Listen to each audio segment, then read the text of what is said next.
Magandang gabi mga kapuso. Ako po ang inyong Kuya Kim na magbibigay sa inyo ng trivia sa likod ng mga trending na balita. Namanga ang mga vlogger na bumisita sa Limasawa Island sa Southern Leyte. Hindi lang kasi ito mayaman sa kasaysayan, kundi pati na rin sa likas yaman.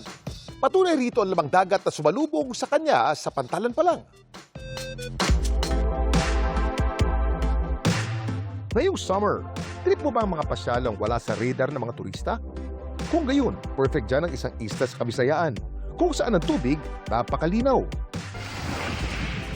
Ang buhangin, puting-puti, at ang paligid napakatahimik. Ito ang makasaysayang Limasawa Island sa Southern Leyte. Ang vlogger mula Cebu na si Clyde sa Limasawa na piling magbakasyon. At nasurpresa raw siya sa bumungad sa kanya pagdating niya sa isla. Sa pantalan pa lang kasi itong sumalubong sa kanya. Isang pawikan. Guys, tanawa. Naara na sa port sa Magallanes diri sa Limasawa. Nga nakanda ko nga pawikan. Pakitan ka na kilid sa ilang port. Grabe! Sa ibang lugar, kailangan pang mag-swim para makita yung mga pawikan.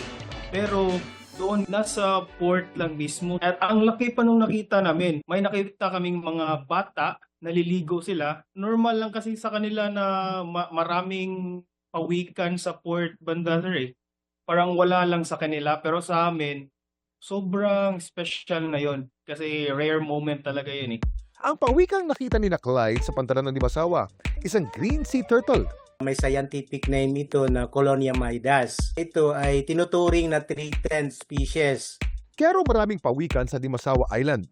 Isa sa maaaring maging dahilan kung bakit nakikita ang mga pawikan sa bahaging ito ng isla ay dahil relatively mababa ang antas ng polusyon at ang pagkakaroon ng malusog kasi ng mga seagrass beds at coral reef ecosystem. Kaya nakikita natin hindi lang sa mga coastal areas, kahit sa pantalan, yung area ng Limasawa is napaka-pristine pa. Mahalagang sundin ng mga turista at ng mga lokal na komunidad ang Responsible Wildlife Interaction Guidelines.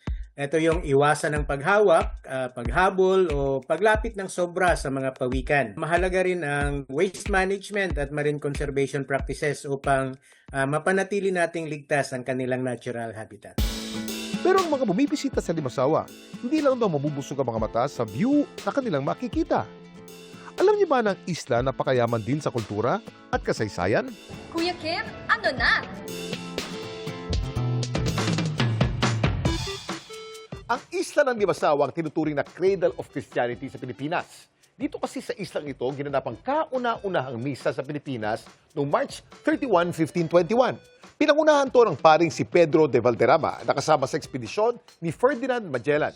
Bilang tanda ng napakahalagang kabanatang ito sa ating kasaysayan, itinayo ang first mass shrine sa Limasawa. Samantala, para malaman ang trivia sa likod ng viral na balita, i-post o i-comment lang, #Kuya Kim, ano na? Laging tandaan, kimportante ang may alam. Ako po si Kuya Kim at sagot ko kayo 24 oras.